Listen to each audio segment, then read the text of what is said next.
मागच्या लेक्चरला आपण mathematics and statistics part 1 मध्ये मॅथमॅटिकल लॉजिक हा चॅप्टर सुरू केला होता. त्याच्यामध्ये आपण स्टेटमेंट कशाला म्हणायचं आणि स्टेटमेंट कशाला म्हणायचं नाही याबद्दल आपण चर्चा केली होती. त्याला एक्सरसाइज पण तुम्हाला सांगितली होती. तुम्ही पाहिली असेल अशी मला कल्पना आहे. हा आपण चॅप्टर सुरू केला पहा मॅथमॅटिकल लॉजिक. त्याच्यामध्ये आपण स्टेटमेंट कशाला म्हणायचं ते पाहूया. परत एकदा मी सांगतो, प्रत्येक सेंटेन्सला आपण काय म्हणायचं, PQRS आपण त्याला असं म्हणतो, बरोबर. आणि स्टेटमेंट कुठलं तो एक वाक्य दिला त्याला स्टेटमेंट कशाला म्हणायचं, जे वाक्य डिक्लेरेटिव्ह असेल किंवा त्याचा आन्सर ट्रू ऑर फॉल्स येत असेल त्याला आपण जनरली स्टेटमेंट म्हणतो. त्याच्यामध्ये परत जे वाक्य एक्सक्लेमेटरी नाही, इथं परत एकदा तुम्हाला सांगतो बा, जे वाक्य दिलं येतं हे ओळ पहा, statement which is declarative note दिली पहा 3ला, बरोबर. Interrogative, exclamatory, command, order, request, suggestion हे जर असेल ते वाक्य त्याला स्टेटमेंट म्हणायचं. नाही थोडक्यात काय, जे वाक्य प्रश्नार्थक असेल, आज्ञार्थी असेल, आणखी काय म्हणतो आपण त्याला, हो इंट्रोगेटिव्ह म्हणजे प्रश्नार्थ, एक्सक्लेमेटरी म्हणजे उद्गारवाचक, आणि आज्ञार्थी असेल त्याला आपण स्टेटमेंट म्हणत नाही. आणि एक ओपन असेल पण ज्याचं उत्तर आपण काही देऊ शकत नाही, म्हणजे यस म्हणू शकत नाही, नो म्हणू शकत नाही, त्याला आपण काय म्हणतो, ओपन म्हणतो. ओपन म्हणजे काय, त्याची व्हॅल्यू आपण डिक्लेअर करू शकत नाही. फॉर एक्झाम्पल पहिले सेकंड एक्झाम्पल पहा, x+6=9 दिला आहे. एक्सची व्हॅल्यू आपण काय आपण सांगू शकत, त्याच्यामुळं उत्तर 9 येईल असं सांगता येत नाही, त्याला आपण ओपन सेंटेन्स म्हणतो. आपण एक्झाम्पल पाहिले होते, त्याचे आन्सर पण खाल्लेले आहे. आता मेन टॉपिक आहे पूर्ण चॅप्टरचा, 12वीच्या सिलेबसचा अत्यंत महत्त्वाचा टॉपिक आहे logical connective and simple statement. आता इथं पहिलं वाक्य पहा, 1.1.4, the word, the phrase are use to connect two statements are called logical connective. जे एक शब्द किंवा वाक्य दोन स्टेटमेंटला एकत्र करतं त्याला म्हणायचं कनेक्टिव्ह. कुठले असं कनेक्टिव्ह असे, first one is and, right, or, if then, if and only, and not. Such statement called as logical connectives. First one is a simple and compound statement. Statement which cannot be split further into two or more statement is called as a simple statement. For example, simple means single. If a statement is a combination of two or more statements, then it is called as a compound. Compound means when one or more statements are or combine each other, it is called as a compound. थोडक्यात काय, एक वाक्य असेल single वाक्य त्याला आपण म्हणतो simple statement म्हणायचं. आणि जर वाक्य दोन वाक्य एकमेकाला जोडले त्याला म्हणायचं कंपाऊंड स्टेटमेंट. फॉर एक्झाम्पल पहा, 3 is a prime and 4 is a even is a compound statement, बरोबर. हे 3 इज अ प्राईम एक सेपरेट वाक्य झालं, आणि दुसरं काय होतंय, 4 is a even number is a statement, compound statement झालं. पण दोन वाक्य आपण इकडे जोडले, आणि खालचं पहा 3 and 5 are twin primes is a simple statement. हा सिंगल झालं, एकच वाक्य झालं त्याला आपण सिंगल म्हणतो. दोन वाक्य जोडलं त्याला म्हणायचं कंपाऊंड. त्याची गरज नाही एवढी, फक्त नावासाठी आपण ते घेतो. कुठलंही वाक्य आपण PQRनं डिनोट करतो. पहिलं वाक्य P, दुसरं Q, तिसरं R, S. आपण 12वीच्या मॅथमॅटिक्समध्ये आपण 4 वाक्य पाहणार, PQRS. पहिलं PQनंच आपण सुरुवात करूया. पहिलं पहा, मेन टॉपिक कंजंक्शन. आता कंजंक्शन मेन पहिलं, असे किती आहे आपल्याला, 5. Conjunction, disjunction, negation, conditional and biconditional. आता लिहून घेऊ शकतो आपण, वही जवळ ठेवायची. Conjunction, if two statement are combine using the connective and. दोन वाक्य, दोन स्टेटमेंट एकमेकाला ॲडनं जर कनेक्ट झाले, ॲडना कनेक्ट झाले त्याला म्हणतो आपण, दोन वाक्य ॲडना, इथे पहा ॲडना जर कनेक्ट झाले त्याला म्हणायचं कंजंक्शन. आणि if other word, P and Q are two statement, then P and Q are called as a conjunction. It is denoted by P conjunction. असा उलटा V आपण लिहितोय पहा, असा उलटा V म्हणजे याला म्हणायचं कंजंक्शन. असं लिहिलं याला म्हणा कंजंक्शन म्हणतो. P कंजंक्शन कसं वाचायचं ते? P conjunction Q or P and Q. The conjunction P and Q is said to be true. आता दुसरं काय पहा, हे ट्रू कधी असतं फक्त? हे ट्रू कधी असतं पहा, जर P and Q is said to be true if and only P and Q are both are true. हे कंजंक्शन ट्रू कधी असतं फक्त जर जेव्हा दोन्ही वाक्य ट्रू असेल तरच ट्रू. आता हा टेबल फार महत्त्वाचा, हे पाठ करा. याबद्दल 5 टेबल आपले लिहितो. हे 5 टेबल पाठ झाले आपल्या तर पूर्ण चॅप्टर कव्हर झाल्यासारखं होतो. सुरुवातीला का पहिलं P आपण कॉमन लिहितोय. पहिलं P नंतर Q नंतर बाकीचं पाहू. P हे पहिलं स्टेटमेंट झालं की दुसरं स्टेटमेंट झालं, बरोबर. आता P मध्ये सुरुवातीला 2 काय लिहायचे? दोन्ही ट्रू दोन्ही फॉल्स, बरोबर. नंतर Q मध्ये काय लिहायचं? एक ट्रू एक फॉल्स, एक ट्रू एक फॉल्स, बरोबर. असं प्रत्येकाचं लिहायचं. कंजंक्शन डिस्जंक्शन निगेशन वगैरे प्रत्येकाचं लिहायचं. आता इथं म्हटलं आहे बघा काय शोधायचं आपल्याला? P कंजंक्शन Q शोधायचा. हा काय शोधायचा? आता पहिले 2 ट्रू, बरोबर. पहिले 2 काय लिहिलं? ट्रू, म्हणून ते आलं ट्रू. आता मी काय म्हटलं होतं? कंजंक्शनमध्ये पहिले 2 ट्रू असेल तर काय होतं? True. Other it is a false. म्हणजे बाकीचं काय आलं पहा, पहिला ट्रू दुसरा फॉल्स, काय आलं? फॉल्स. पहिला फॉल्स दुसरा ट्रू आलं फॉल्स. दोन्ही फॉल्स म्हणजे काय झालं? फॉल्स. म्हणजे जनरली काय पाहिजे कंजंक्शनमध्ये दोन्ही वाक्य बरोबर असेल तरच काय होतं वाक्य हे पाठ करायचं. म्हणजे कंजंक्शन काय पाठ करायचं पहा, चिन्ह असं कंजंक्शनचं याला म्हणायचं कंजंक्शन. म्हणजेच काय? अँड. आणि हे काय? हे तेवढं 3 पाठ करायचं. म्हणजे कंजंक्शन म्हणजे अँड म्हणजे असं चिन्ह आपण त्याला देतो आणि दोन्ही वाक्य ट्रू असेल तर ट्रू हे पाठ करा. बाकीचे दोन्ही ट्रू फॉल्स फॉल्स ट्रू असेल, फॉल्स आला तर म्हणजे तो चुकीचाच तो फॉल्स येणार. म्हणजे ट्रूथ वेळ काय येणार याची? ट्रू येणार. कंजंक्शन एवढंच पाठ करायचं. काय म्हणलं परत एकदा सांगतो. कंजंक्शनमध्ये चिन्ह असं असेल त्याला आपण अँड म्हणतो. म्हणजे असं लिहायचं बघ, P conjunction Q, P conjunction Q. अरे ट्रूथ टेबल कसा पाठ करायचा? दोन्हीही ट्रू असेल तरच ट्रू, त्याला म्हणायचं कंजंक्शन. राईट, समजलंय? पुढचं पहा आता डिस्जंक्शन म्हणजे विरुद्ध पाहिजे. डिस्जंक्शन 2 नंबरचं डिस्जंक्शन पहा. If 2 statements are combine using the logical connective. आता ऑरना जर कनेक्ट झालं, मग कसं कनेक्ट झालं होतं? अँडना, त्याला काय म्हटलं? कंजंक्शन. आता कोणी जोडलं? ऑरना, त्याला म्हणायचं disjunction. Is called as a disjunction. In other word P and Q are statement, then P or Q is called as a disjunction. P or Qला काय म्हणायचं? आपण त्याला डिस्जंक्शन म्हणतो. आता चिन्ह कसं आहे पाहिजे दिलं आहे पाहिजे डिस्जंक्शन. आणि P or Q or P disjunction कसं वाचायचं ते? असं चिन्ह असेल V असेल त्याला म्हणा डिस्जंक्शन. असं मगाशी दिलं होतं त्याला म्हणायचं कंजंक्शन. आता हे काय हे झालं डिस्जंक्शन. कसं वाचायचं? P disjunction Q, P disjunction Q म्हणजे ऑर. म्हणजेच काय?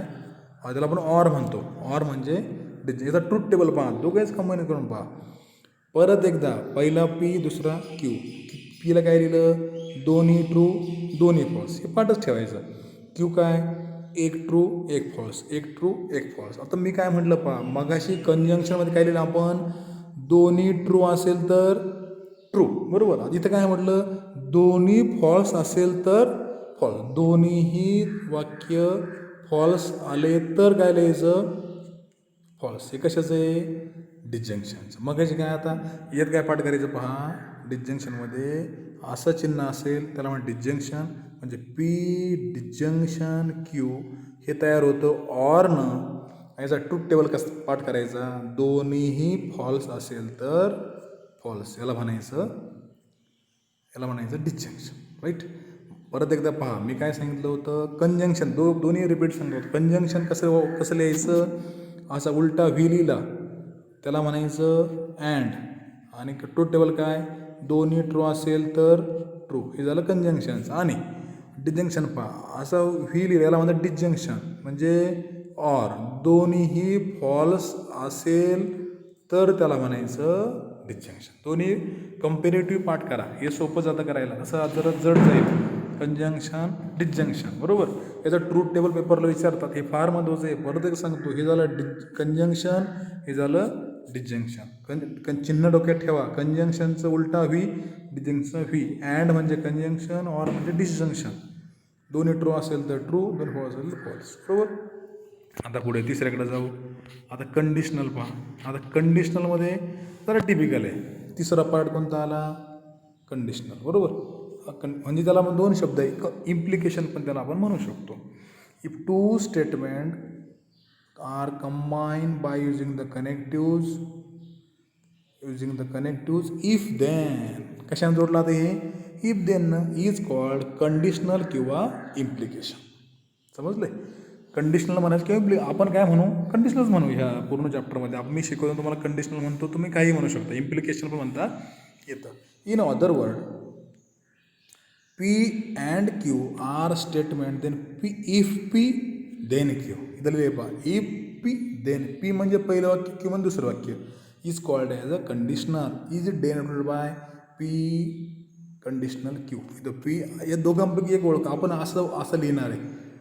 आपण कसं लिहिणार आहे? हे चिन्ह आपण वापरणार, P कंडिशनल Q. आता याला काय म्हणायचं? इम्प्लाईज. कसं वाचायचं ते? It is read as P implies Q. If P then Q. आपण कसं लिहिणार? P implies Q. याला काय म्हणायचं? इम्प्लाईज. इम्प्लिकेशन इम्प्लाईज म्हणू आपण त्याला. If P then Q. जर हा तर तो, याला आपण काय म्हणतो? कंडिशनल किंवा इम्प्लिकेशन म्हणतो. तर ट्रूथ टेबल पहा याचा ट्रूथ टेबल पहा कंडिशनलचा. हा ट्रूथ टेबल आहे. मी मग सांगितल्याप्रमाणे पहिला P, दुसरा Q. P लिहिताना दोन्ही ट्रू, दोन्ही फॉल्स. Q लिहिताना एक ट्रू, एक फॉल्स, एक ट्रू, एक फॉल्स आपण लिहिला. आता लिहिणार P कंडिशनल Q. आता कंडिशनलमध्ये जरा नियम आहे फक्त. मग काय होतं कंजंक्शनचं? दोन्ही ट्रू असेल तर ट्रू, कोणाचं? कंजंक्शनचं, बरोबर. दोन्ही फॉल्स असेल तर फॉल्स, हे कोणाचं? Otherwise is. याच्या व्यतिरिक्त दुसरं काय वेगळं येऊन जाईल? फक्त कंजंक्शनला काय? दोन ट्रू असेल तर ट्रू, डिस्जंक्शन दोन फॉल्स असेल तर फॉल्स. आता इथं काय होईल पहा, कशामध्ये? या इम्प्लिकेशनमध्ये किंवा कंडिशनलमध्ये पहिलं ट्रू, दुसरं फॉल्स असं असेल तरच फॉल्स होतो. डोक्यात घ्या. पहिलं ट्रू, दुसरं फॉल्स असेल तरच फॉल्स. परत पहा, पहिलं ट्रू, दुसरं फॉल्स असेल तर, असं उलटं चालणार नाही. पहिला फॉल्स आणि दुसरा ट्रू असेल तर ते नाही. सुरुवातीला काय पाहिजे? पहिला ट्रूच पाहिजे. पहिलं काय पाहिजे? ट्रू, नंतर फॉल्स असेल तरच काय होईल? फॉल्स. Otherwise is true. इथं पहा आता काय म्हटलं, तर conditional statement P implies Q is a false only if P is true and Q is false. Otherwise it is true. डोक्यात घ्या. पहिला हे P इम्प्लाइज Q कधी फॉल्स असेल? फक्त पहिला ट्रू आणि दुसरा फॉल्स असेल तरच ते फॉल्स होईल. डोक्यात घ्या. परत एकदा सांगतो मी. कंजंक्शनमध्ये हे कंजंक्शन पहा, दोन्हीही ट्रू असेल. परत एकदा जरा लिहिताना गडबड झाली. कंजंक्शनमध्ये दोन्हीही ट्रू असेल स्टेटमेंट तर true, otherwise it is a false. डिस्जंक्शनमध्ये दोन्हीही फॉल्स असेल तर फॉल्स. आणि इम्प्लिकेशन म्हणजे कंडिशनलमध्ये पहिला ट्रू, दुसरा फॉल्स असं असलं तरच काय होणार? फॉल्स, बरोबर. हे तीन डोक्यात ठेवा. आता याला काय म्हणतात कंडिशनल पहा? इफ दुसरे समानार्थी वाक्य पहा. P sufficient for Q, Q necessary for P, P implies Q, P follows from P, P only if Q. हे समानार्थी वाक्य वापरू शकतो. त्याच्यानंतर पाहूया. आता डोक्यात काय ठेवा? फक्त आपण तीन पाहिलं, कंजंक्शन, डिस्जंक्शन अँड कंडिशनल. कसं ओळखायचं? पहिला काय होतो? हा झाला कंजंक्शन, हा झाला डिस्जंक्शन, हा काय झाला? इम्प्लिकेशन किंवा कंडिशन किंवा त्याला इम्प्लाइज आपण त्याला म्हणतो. थोडक्यात काय? आणखीन एक पाहिलं ट्रूथ टेबल परत सांगतो. कंजंक्शन म्हणजे पहिला दोन्ही ट्रू असं असेल चिन्ह, दोन्ही ट्रू असेल तर ट्रू, असं चिन्ह असेल तर दोन्हीही फॉल्स असेल तर फॉल्स, आणि असं चिन्ह असेल तर पहिला ट्रू, दुसरा फॉल्स असेल तरच फॉल्स होतो, बरोबर. आता पुढचं पहा, बाय कंडिशनल. बरोबर. आता याच्यामध्ये काय, बाय कंडिशनल डबल इम्प्लिकेशन, दोन्ही बाजून तो ॲरो पहा त्याला. If two statements are combine using the logical connectives if and only if, then it is called as a biconditional.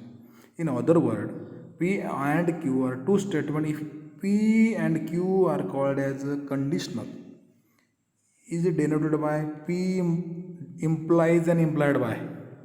याला आपण काय म्हणतो, आता मगाशी असं होतं, काय म्हणतो आपण इम्प्लाईज. आता काय होतं, याला दोन ॲरो आहे पहा, सिंगल लाईन डबल ॲरो. याला म्हणतात इम्प्लाईज अँड इम्प्लाइड बाय. काय, इम्प्लाईज अँड, इथं लिहिता येत नाही ते, इम्प्लाईज अँड इम्प्लाइड बाय, आपण त्याला काय म्हणतो बाय कंडिशनल किंवा डबल इम्प्लिकेशन. त्याचं ट्रूथ टेबल पहा, मेन काय आहे ट्रूथ टेबलचं आहे. हा ट्रूथ टेबल पहा, परत एक सांगतो. सुरुवातीला पहिला पी दुसरा क्यू पण घेतला. पी म्हणजे फर्स्ट स्टेटमेंट, क्यू म्हणजे अदर स्टेटमेंट. पहिलं दोन ट्रू दुसरं दोन फॉल्स, पहिलं ट्रू दुसरं फॉल्स, पहिलं ट्रू दुसरं फॉल्स, राईट. आता याच्यामध्ये कंजंक्शनमध्ये परत एक सांगतो, कंजंक्शनमध्ये पहिला आपण दोन्हीही ट्रू असेल तर ट्रू, करेक्ट. डिस्जंक्शन काय पाहिलं, दोन्ही फॉल्स असेल तर फॉल्स, बरोबर.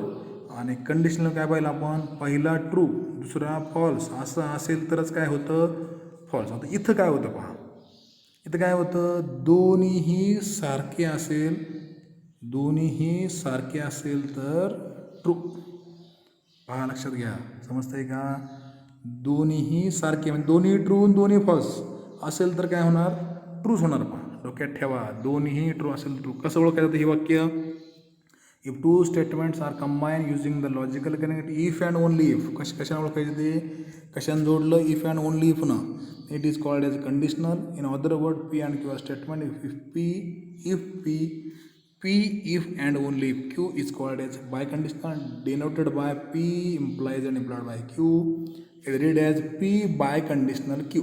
कसं वाचायचं, B biconditional Q if P if and only if Q. आपण ट्रूथ टेबल पाहिलास, दोन्ही biconditional statements P implies Q is true if and only if P and Q have same true value, it is called, other it is a false. म्हणजे पहा, दोन्हीही सारखे असेल तर true, other it is अ. थोडक्यात परत एकदा सांगतो, याला म्हणायचं कंजंक्शन, करेक्ट. परत एकदा, याला म्हणायचं कंजंक्शन, याला म्हणायचं डिस्जंक्शन, याला म्हणायचं कंडिशनल, याला म्हणायचं बायकंडिशनल, बरोबर. याला म्हणायचं अँड म्हणजे कंजंक्शन, याला म्हणायचं ऑर, याला म्हणायचं if dot dot dot then, आणि शेवटचं काय, इफ अँड ओनली इफ, याला म्हणायचं बाय कंडिशनल, बरोबर. आता ट्रूथ टेबल पहा, ट्रूथ टेबल फार महत्त्वाची आहे. पहिलं असं चिन्ह असेल, दोन्ही ट्रू असेल तर ट्रू, करेक्ट. असं चिन्ह असेल डिस्जंक्शनचं, दोन्ही फॉल्स असेल तर फॉल्स. पुढे असं चिन्ह असेल कंडिशनल, पहिला ट्रू दुसरा फॉल्स असेल तर फॉल्स. आता इथं शेवटचं पहा, बाय कंडिशनलसाठी काय होतं, दोन्हीही सारखे म्हणजे दोन्ही एफ किंवा दोन्हीही फॉल्स असेल तर काय होतं, ट्रू. झाले 4 आपले पाठ झाले. तर पूर्ण चॅप्टर हा करेक्ट होण्याला वेळ लागणार नाही. शेवटचं अत्यंत सोपं काय, negation of statement. For any given statement P, there is another statement which is defined as true when P is false, false when Q is a negation of P. थोडक्यात काय, इथं नॉट लिहायचं फक्त, इथं P असं चिन्ह याला म्हणजे निगेशन म्हणायचं, असं आडवा यस लिहायचं त्याला म्हणायचं निगेशन. कसं लिहायचं, असं आडवा यस म्हणलं त्याला म्हणायचं इथं लिहिलंय बा निगेशन. आता काय याच्यात सोपं असतं, ट्रू असेल तर ट्रू असेल, ट्रू असेल तर निगेशन होतं फॉल्स, आणि फॉल्स असेल तर निगेशन होतं, निगेशन म्हणजे नॉट.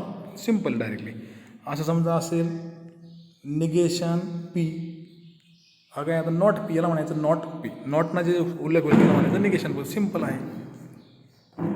आता एक्झाम्पल पाहिजे, solve example. Express the following compound statement symbolically without examining the truth value.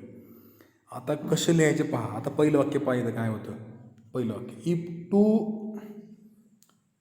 Two is even number and 25 is perfect square. आता इथं तुम्ही वाक्य पहा, दोन वाक्य. 2 इज इव्हन नंबर आहे, दुसरं आहे 25 इज परफेक्ट स्क्वेअर. कशाने जोडले दोन वाक्य? अँड. आता अँड आपण कशा पाहिलं होतं? अँड म्हणजे काय? कंजंक्शन. थोडक्यात काय, या पहिल्याला म्हणायचं पी, दुसऱ्याला म्हणायचं क्यू, म्हणजे पी कंजंक्शन क्यू असं उत्तर येतं येईल. पहा खाली, पहा उत्तर पाहायचं. पहा पी म्हणजे काय? 2 is even number, Q 25 is perfect square. उत्तर आलं. सिम्बॉलिक फॉर्म काय? P conjunction Q. राईट. असंच बाकीचे पण करायचे.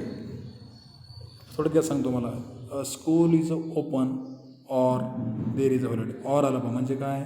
डिस्जंक्शन. बरोबर. असे बाकीचे वाक्य उत्तर असं दिलेत खाली, पहा सोडवा. अडचण आली तर विचारा, अडचण आली तर विचारा. याचे इथं आपण आज जरा थांबवून बाकीचं उद्या पाहू. एक्सरसाइज वगैरे सोडवायचा प्रयत्न करून पहा. नाही जमलं तर मी सांगतो, निगेशन वगैरे आहे, पुढच्या लेक्चरला आपण पाहू. थँक्यू. काय अडचण असेल तर मला परत विचारा, फोन करून विचारा, अडचण नाही, किंवा कमेंटमध्ये टाका.